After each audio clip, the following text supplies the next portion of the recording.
भारत गुज़श्ता 2 बरस से आलमी मईशत में एक उभरती हुई ताकत के तौर पर खुद को पेश करता रहा और रूसी सस्ते तेल ने इसे वो ऑक्सीजन फराहम की जिस पर इसकी जीडीपी के आदादोशुमार खड़े थे। रूस भारत को यूक्रेन जंग से पहले 68,000 बैरल यौमिया तेल देता था, लेकिन जंग के बाद ये मिकदार बढ़ते बढ़ते नवंबर 2025 तक रोजाना 18 लाख बैरल तक जा पहुंची, जो भारत की तारीख में गैर मामूली इजाफा था।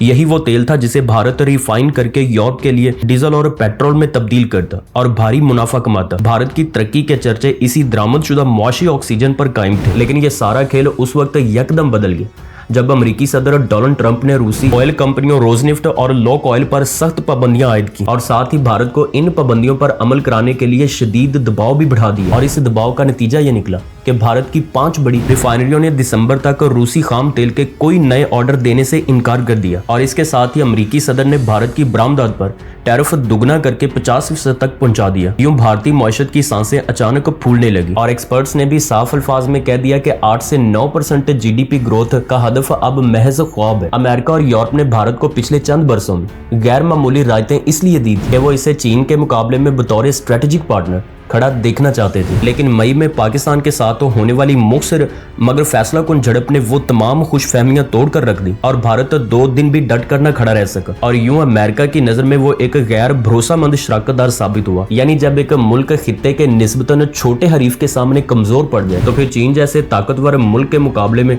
खड़ा करने का ख्वाब महज एक भूंडा मजाक बन जाता है। और यही वजह है कि अमेरिका ने भारत को दी गई तमाम सफारती छूट वापस लेना शुरू कर दी। ताबहार बंदरगाह का मंसूबा, रूसी तेल पर खसूसी राय और वो नर्म गोशा जिसे भारतीय अपनी सलाहियत समझता था, सब खत्म हो गए। यूं भारत का वो तरक्याती पहिया जो बैरूनी ऑक्सीजन पर चल रहा था धीरे धीरे रुकने लगा। यानी असल मसला भारत का वो जहनीत है जो इसे खित्ते का थानेदार बनने पर उकसाती रही। जब कोई मुल्क अपनी ताकत, वसाइल या अवाम की कुव्वत पर नहीं बल्कि बड़ी ताकतों के कंधों पर बैठकर बुलंदियां हासिल करना चाहे तो इसका इंजाम हमेशा ऐसा ही होता है। और आलमी सियासत का सिक्का हमेशा अपने फायदे के मुताबिक चलता है। यानी जिस दिन किसी मुल्क की अफादियत कम हो जाए उसे किनारे लगा दिया जाता है और आज नरेंद्र मोदी भी इसी किनारे पर खड़ा है। ना वो आलमी ताकतों के काबिल एतमाद रहे और ना अपने मुल्क के लिए कोई मजबूत रास्ता बना सके। भारतीय सियासतदानों ने यह कभी तस्लीम नहीं किया कि रियासतें किराए के मुहाफिजों को सिर्फ तब तक रखते हैं जब तक वो इनका काम कर सके। जिस दिन कमजोरी जाहिर हो जाए इन्हें वही मुकाम दिया जाता है जो चौकीदार या दरबानों को दिया जाता है। और मोदी हुकूमत का मौजूदा हाल